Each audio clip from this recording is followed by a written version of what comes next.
April 13th, 2016. Kim Edwards and Lucas Markham embark on a blood-soaked night of terror.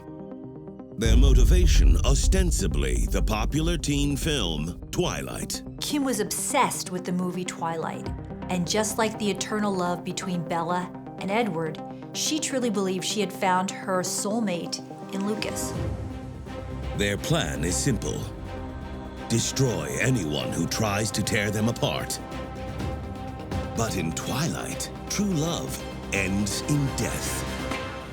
The star-crossed lover trope has lingered through literature, and life has often imitated it through time. But this pair took it to the darkest place it could go. She was laying on her side. He stabbed her through the neck. These kids were ruthless, sick, just plain evil. Off-screen, the Twilight killers murder those in their way. Twilight does have this kind of feeling of death is not the enemy. It is not the end. It is only the beginning. Like Bella and Edward, Kim and Lucas wanted to spend eternity together. And they believed that in order to do that, somebody had to die.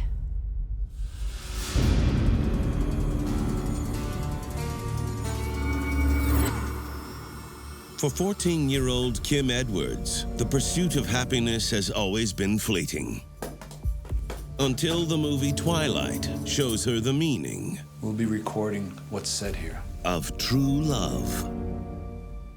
For the record, state your full name. Kim Edwards. I went into the room to see what was going on because I heard like noises and stuff. So I just wanted to check if he was okay.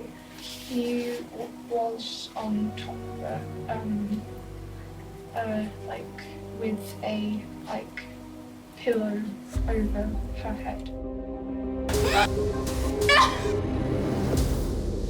In Twilight, you have a couple who believes that their love is greater than anything.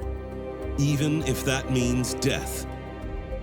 And they are prepared to fight everyone who tries to come between them before they're guaranteed to be linked forever in eternity. The same can be said for Kim Edwards and her boyfriend, Lucas. After about 10 minutes of Lucas putting his weight on her, Die! she was dead. After the murder, they don't even attempt to clean up the crime scenes. They cuddle up and turn on Twilight. Kim and Lucas were called the Twilight Killers because of this great love story. They were finally free of normal restrictions that were imposed by a concerned parent.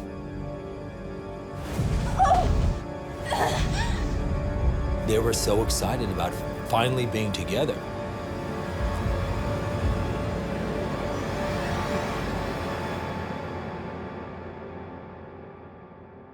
Growing up, sisters Kim and Katie Edwards never had a picture-perfect family life. Kim had a really rough childhood. First of all, her dad wasn't there. He abandoned the family. They really don't have a relationship. And her mom and her had a lot of friction between them. Although Kim and Katie seem like a loving pair, a bitter sibling feud scars their relationship. Kim and her younger sister are being raised by their mother, Elizabeth, who's a single mom. And that's hard on everybody, especially Kim, who believes that her mother loves her little sister more, and she feels very alienated by that. Give it back, you're being so childish. I put the spoiled brat. Oh my God, give it back! Unlike her younger sister, Kim is rebellious, which causes her mom stress. Give me the remote.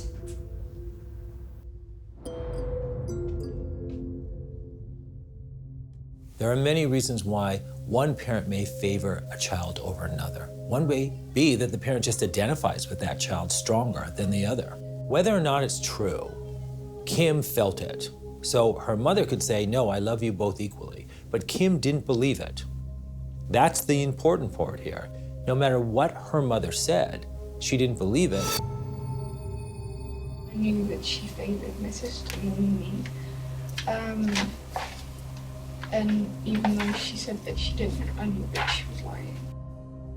It was especially hard because there was only one parent in this family. And I think Kim felt that every moment that her mom spent with Katie was time taken away from her. And she really resented that. Oh my God, you're unbelievable. I'm literally second to her for everything. There was conflict around every corner in that household. Even little disagreements turned into full-blown arguments, and it was really an emotional powder keg. You're always picking on her. All this did was add more trauma and more drama to a teenager's life that was already filled with a lot of emotional changes. Your sister... Things start to mount, and anger then turns into rage, and sometimes rage can then turn into violence. When are you going to step up? When? When it becomes the norm, there's no safe place. The house now is a war zone. I wish Dad were here.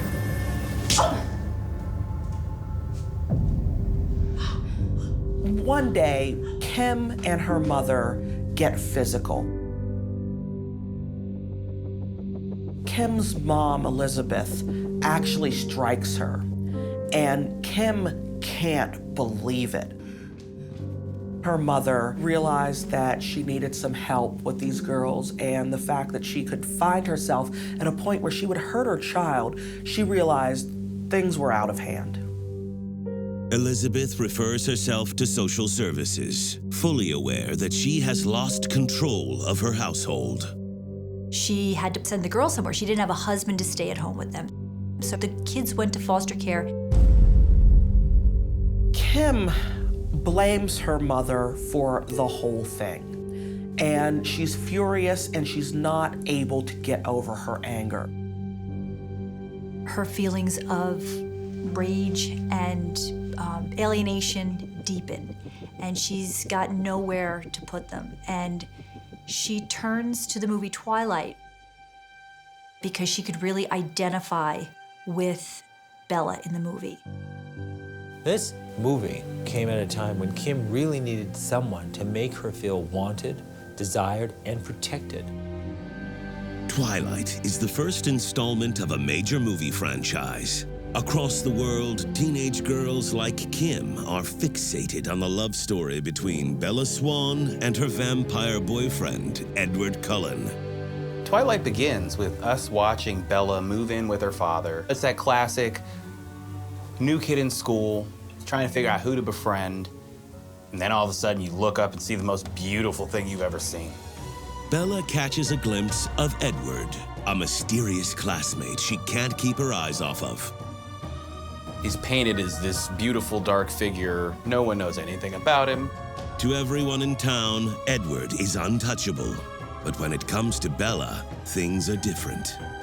Edward and Bella fall in love so fast, if you blinked, you might have missed it, except for when you opened your eyes again, they were probably making out. Off-screen, the fiery relationship between Bella and Edward fascinates Kim. For Kim, it was very impressionable, probably for most teenagers or preteens. For Kim, who felt all alone, it was very important for her to have a protector, have someone on her side who supported her and believed her. She didn't get that from her mother. Certainly her father was long gone, and she didn't have any relationship with her younger sister. And that's when Kim meets Lucas Markham, her very own Edward Cullen. Lucas is also 14, and he goes to the same school as Kim. He's someone who is well known, but not particularly liked. Kids are afraid of him. He's known to have been in fights with people, and he just doesn't have a really stellar reputation. Who remembers we were talking about yesterday? Lucas? Nobody. All right, Lucas, enough. Someone else. Just like Edward, Lucas is different from every other boy in Bella's school, and this intrigues Kim and draws her to Lucas. I think when Kim saw him, she viewed him as someone that she could rely on to protect her, because he was so rageful that in her mind, he appeared fearless. It didn't hurt for Lucas to be considered an outcast to Kim, because that reminded her the way Bella saw Edward in the Twilight movies. And like Bella Swan in Twilight, Kim is the one person who relates to Lucas's dark side. They both share a feeling of alienation and being unwanted. In the case of Lucas, his mom died when he was 5 years old, so he doesn't have a mother. They're both basically, orphans looking for some kind of shelter in a storm.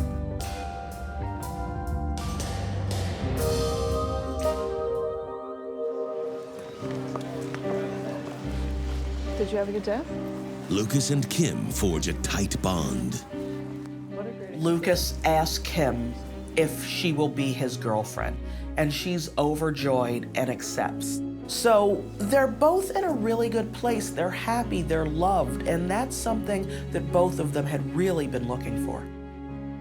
They called it love, but it was really a mutual addiction. They were getting things from each other that they couldn't get from anybody else. For a kid watching Twilight, you would believe there's only one true soulmate in life, and Kim believes it's Lucas.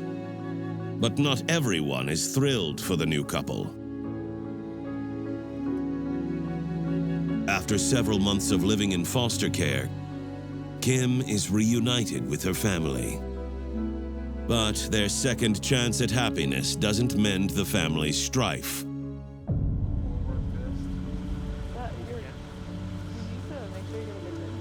When Kim's mother gets wind of the fact that Kim is dating the school bad boy, I think what she was thinking was, I want to get my daughter away from this guy because he's not good for her. I think she really thought that she was doing her daughter a favor, but no mistake about it, she was going to keep those two apart.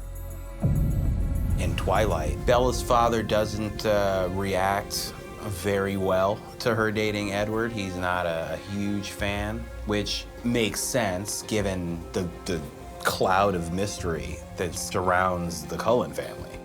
Similar to the unbreakable bond between Edward and Bella in Twilight, Kim and Lucas won't let anyone come in between them, even if it means a fight to the death.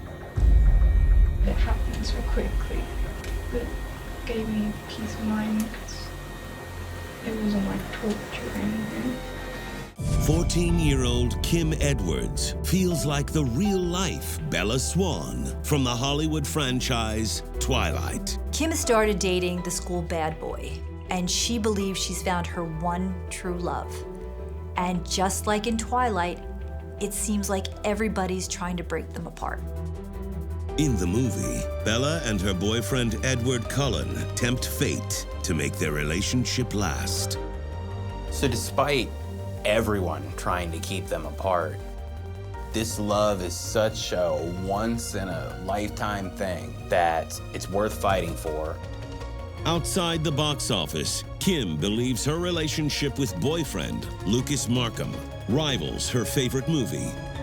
Bella was absolutely prepared to do whatever it took to keep Edward, and Kim feels the same way.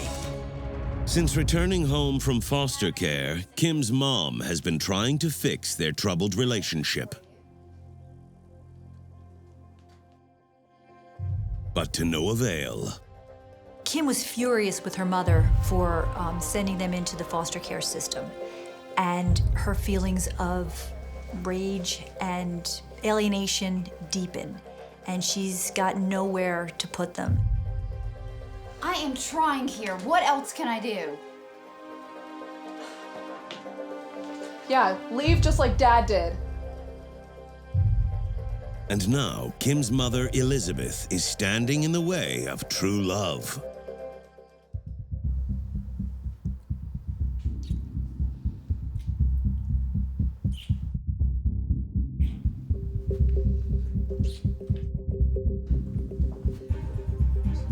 I think for Elizabeth, it wasn't just that Lucas wasn't good enough for her daughter. Kim, what are you doing? I think Elizabeth recognized in Lucas a lot of her ex, Kim's father. And I think she doesn't want Kim to have the same kind of relationship that Elizabeth had with Kim's dad. What? What's wrong? I want him to leave. Do you think it's appropriate for a 14-year-old to be making out with some boy? I think she was acting out of protection of her daughter because she knows what it's like to be in love with a man like that.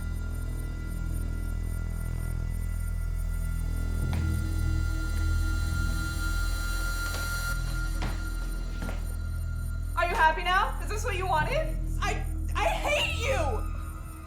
Kim thought, just like Bella in Twilight, my parent is getting in the way of my true love, and we can't have that. Kim is devastated. She can't imagine a life without Lucas. She feels he is her salvation. He is her one and only. He is the one. So this is a classic example that kind of bemoans Romeo and Juliet. Elizabeth couldn't stand the idea of Kim dating Lucas.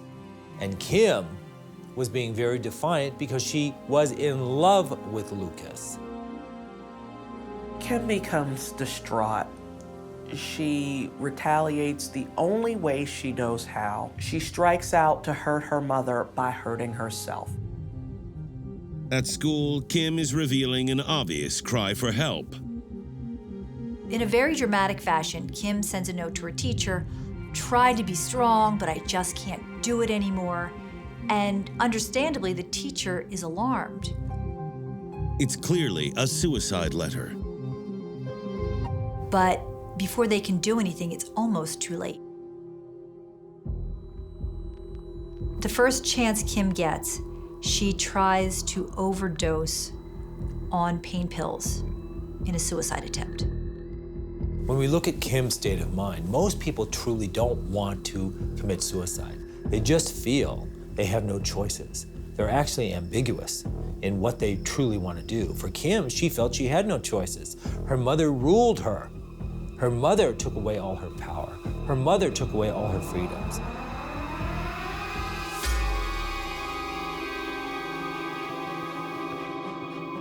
Luckily, she's unsuccessful. Kim wakes up in the hospital, and rather than being overjoyed that she's got a second chance at life, she spent most of the next 2 days crying because she couldn't be with Lucas anymore. You're dealing with a teenager's mind that is ruled by emotions. So in Kim's mind, all she's thinking about is Lucas. She's not thinking of anyone else. She's very self-focused, and she's very consumed by her love and the fact that it's being denied. In Twilight, Bella would do anything for her love, Edward, even after she discovers he's a vampire. Edward and Bella definitely risk it all, and they're almost a danger to each other, but ultimately decide, I would rather die with you than live without you. And that's when Kim's life imitates art. As soon as Kim gets out of the hospital, she runs off to Lucas's house, and the two of them hatch a plan to run away together.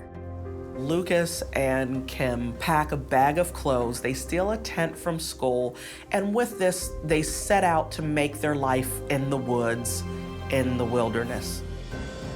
In Twilight, the woods play an important role. That's the first place that Edward really lays all his cards on the table and allows for Bella to accept him for who he is. The woods are almost a metaphor. He can be safe and concealed in there, and they can be themselves. But in real life, the teenage couple can only hide for so long. After camping out for a week, the police track them down. The idea that two 14-year-old kids could live out their lives in the woods is absurd. But I think it illustrates the immaturity of these two kids, the delusions they were under, and Kim's apparent determination to live out this fantasy that she saw in Twilight. Kim was hoping she would be welcomed back by her mother with open arms, and she would be allowed then to see Lucas. Her mother would finally realize how serious and committed their love was and accept it. But that's not what happened at all.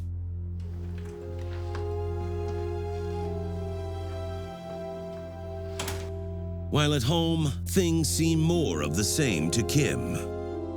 Ever since I was young, I've never gotten my mum. I knew that she favoured my sister more than me. And even though she said that she didn't, I knew that she was lying. She goes home and she discovers that in her absence, her mother has bagged up a lot of her stuff. And the stuff that wasn't bagged, she gave away to her little sister, Katie. How could you let this happen? You just let her take all my stuff? This is the least of your issues. You never think, Kim. That's your problem. Kim, don't you walk away from me. Kim! Elizabeth even lets Katie use Kim's room as a play area. It was Kim's room, and her sister Katie invaded that room. And so, to Kim, that's an invasion of privacy. For a teenager, having your own space is very important because you're developing a sense of privacy. Once Elizabeth did that, it set a dynamic up, at least in Kim's mind, that she really wasn't wanted. It was her against her mother and younger sister. Don't treat your sister like that. She really didn't belong there. Alone in her room, Kim contemplates her next move. From Kim's perspective, her mother is the enemy. We're talking about a teenager who is swept up in these emotions and cannot stop herself to think rationally. Kim wants Lucas. She wants nothing else. She wants Lucas. And she realizes that the single factor preventing her from being with her boyfriend is her mom. It's then Kim starts to realize how her life might be better without her mother. Kim wants her mom out of her life for good, and she's willing to do whatever it takes to make that happen. He was on top of her, like with a pillow over her head. 14-year-old Kim Edwards and her boyfriend, Lucas Markham, are in a desperate battle for young love. I want him to leave. Kim's mother does not want her dating Lucas, so she forbids her daughter from dating him. And Kim feels like her mother is doing this deliberately to ruin her life, and it just deepens the hatred she already has for a mother she believes doesn't love her. Kim and Lucas are willing to do whatever it takes to stay together. Twilight views love as a very, I almost want to say it's romanticized. People really don't want Edward and Bella to date because every moment that he's around her is a fight for him, and no one wants to see him lose that battle and Bella to lose her life. Kim sneaks out of the house to see Lucas, and they get together, and as they reconnect, Kim is distraught to hear Lucas tell her, "I've reached my breaking point. I have to see you, I have to have you, and being kept apart from you is too much for me to bear." At this point, Kim and Lucas are just like Bella and Edward. They're standing shoulder to shoulder, willing to fight anything and everything that tries to come between them. Kim and Lucas band together against their critics, especially when it comes to their sworn enemy, Kim's mother, Elizabeth. In Lucas's mind, everything that was bad that was happening to him was due to Kim's mother. It was Kim's mother that had caused Kim to try to commit suicide. It was Kim's mother who had made them run away. He needed to protect Kim. And the only way he could protect Kim was to save her from Elizabeth. And the only way he could do that was to kill Kim's mother. When Lucas says he wants to murder Elizabeth, Kim doesn't hear, hey, this guy wants to kill my mother. She hears, this guy is willing to rid my life of the one thing that's caused me nothing but pain and heartbreak. Kim tries to justify Lucas's plan. My mom doesn't have to deal with me being like, suicidal, and she doesn't have to wake up worrying every morning to see if I'm still alive. Over the next several days, Kim and Lucas plot their revenge. They plan to kill Elizabeth while she sleeps. Their plan was, after they murdered Elizabeth, they were going to commit suicide and live together in eternity. Like Romeo and Juliet and Edward and Bella, Kim and Lucas feel this is the only option. Classic love stories that have been played out in film. When it's young love, we often come back to, let's die together so that we can be together forever. There is no grander gesture of love than, let's kill ourselves together.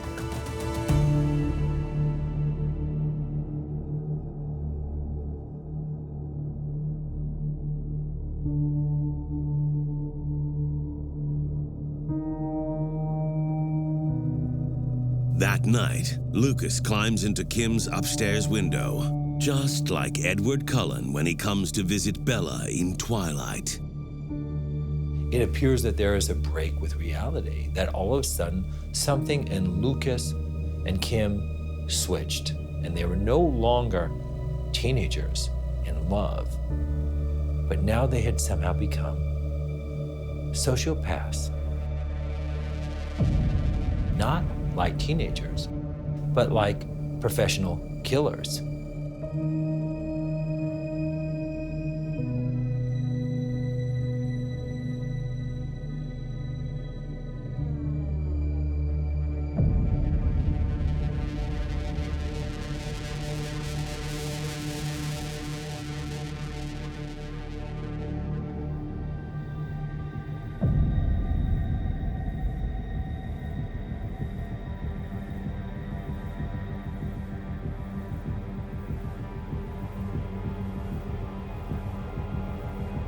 Inside Elizabeth's room, she's sleeping peacefully.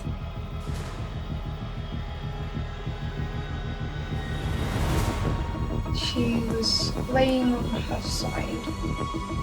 He tells himself again and again that he is doing this for the greater good, to rid the world of a person who has tried to keep them apart. For Lucas and Kim, this is their sense of justice.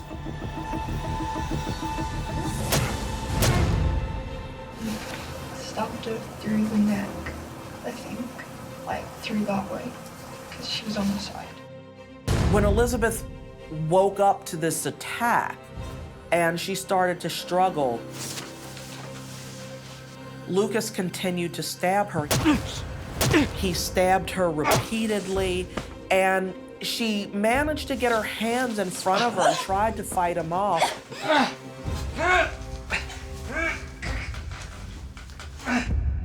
I went into the room to see what was going on because I heard like noises and stuff. So I just wanted to check if he was okay. He was on top of her, like with a pillow over her head. I thought I heard her say, "Get off me." And at one point, Elizabeth's, in her flailing, reaches out a hand.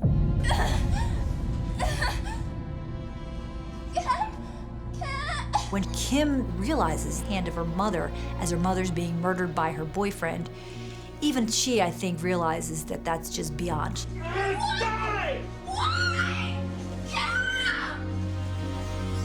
She curls up in like a fetal position on the floor. The reality was kind of too much for her at that point. She just tells herself it's gonna be over soon. You have to ask yourselves, why doesn't Kim do anything? This is her mother that Lucas is murdering, but she doesn't. She doesn't do anything. In a very strange way, she wanted to protect Lucas more than her own mother.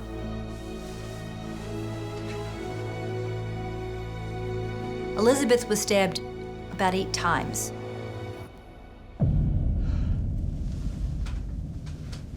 And after it's done, I mean, there was no reaction, there was no remorse. Kim? Kim!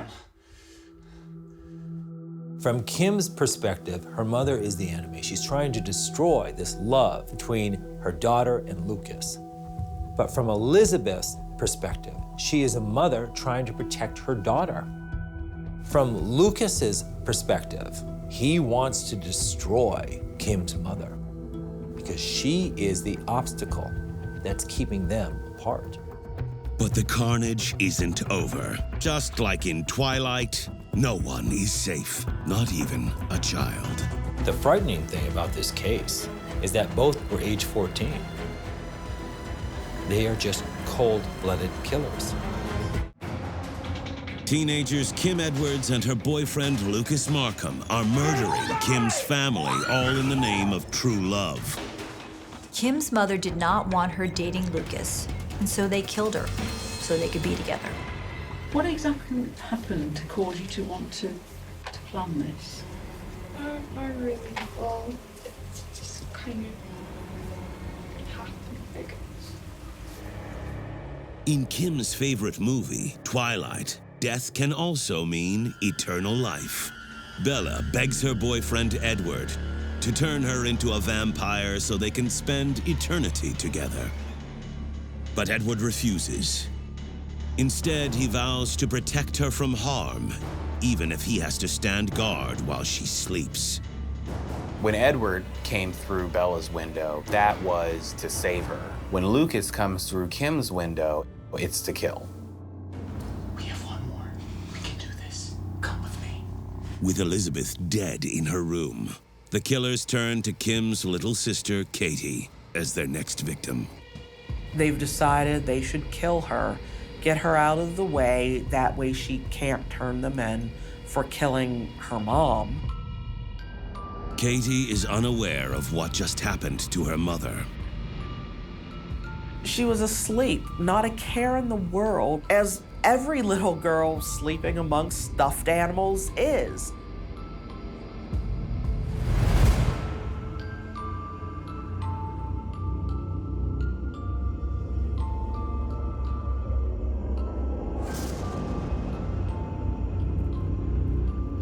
And she was awakened by some sound, and then there was Lucas stabbing her. She struggled, but he just attacked her with such savagery. And he said, I don't know if I stabbed her, with a mattress, wasn't sure. So he's just flailing away with like all his might. And he stabs her in the throat, but once again feels like he has to finish her off with a pillow. Katie suffers 2 brutal knife wounds to the neck, while Kim stands just outside the door. She's listening to her little sister, you know, struggling for her life, and she stays outside that door. And it's just, I just can't imagine that. I can't imagine any sister could hate her sister that much to let that happen. And how do you feel about it on reflection now? The same way. What, relieved that it's done? Yeah.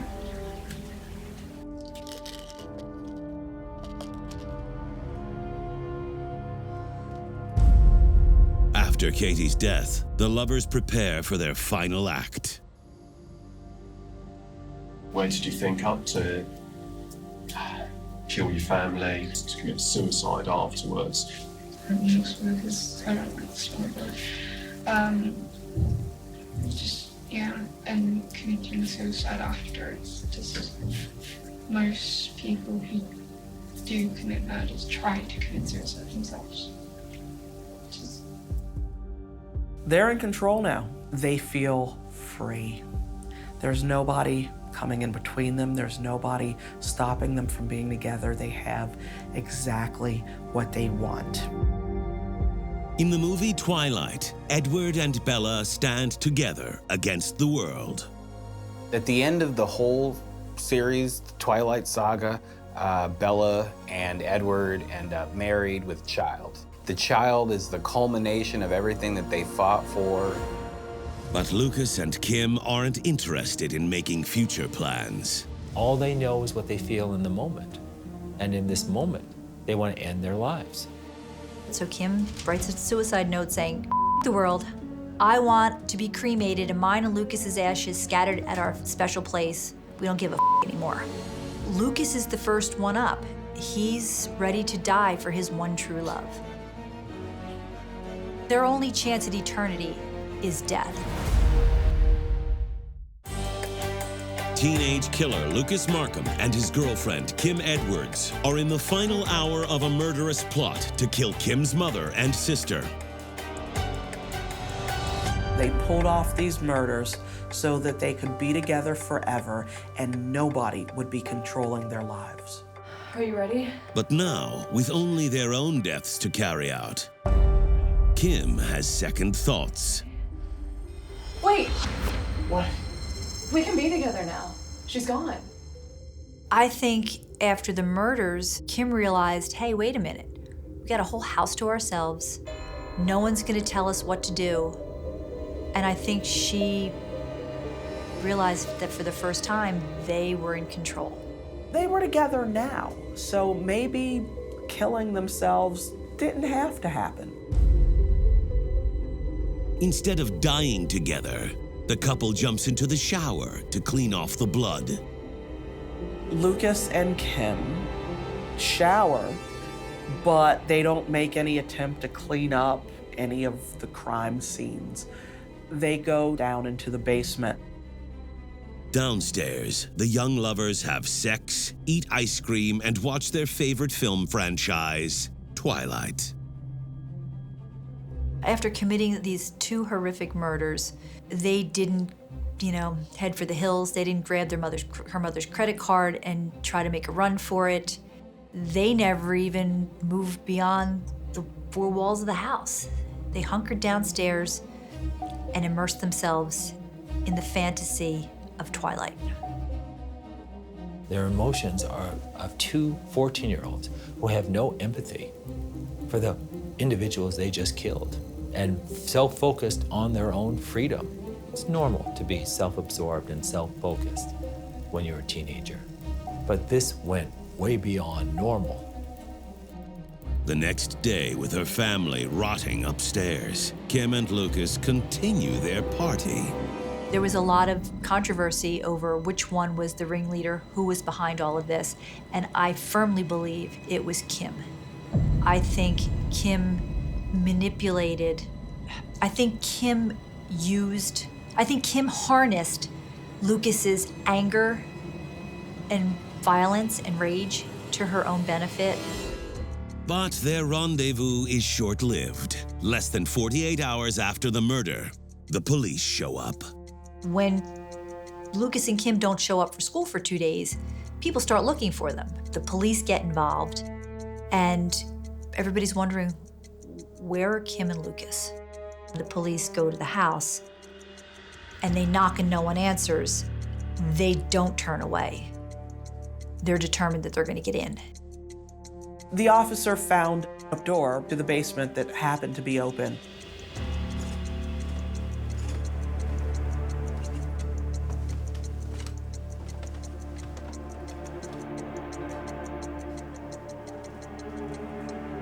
Hey.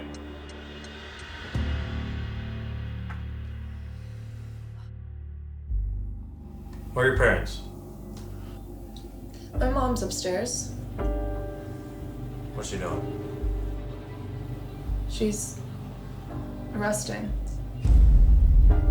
Resting? We made sure she'd be asleep for a while. Pressing back up with the Edwards residence. Upstairs, police discover a grisly sight. The dead bodies of Elizabeth and Katie Edwards. They find the bodies just like Kim and Lucas left them. The sight is beyond comprehension. I can't imagine what the cops were thinking at this point. The kids didn't try to run, didn't try to hide, didn't try to lie about what they had done. They just kept watching the Twilight movie. They never looked away from the Twilight movie. The young couple is arrested and charged with murder. The media names them the Twilight Killers.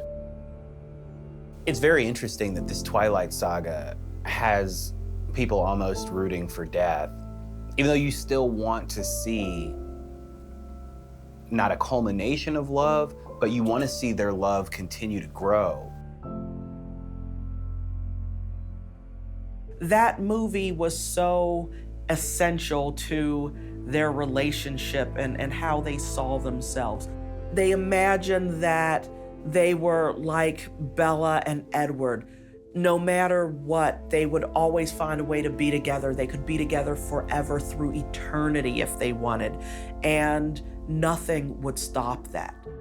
Kim and Lucas go to trial, where they are found guilty and sentenced to life with a minimum of 20 years in prison. And how do you feel about it on reflection now? I was okay with it. Just the fact that it happened so quickly, that gave me peace of mind, because it wasn't like torture or anything.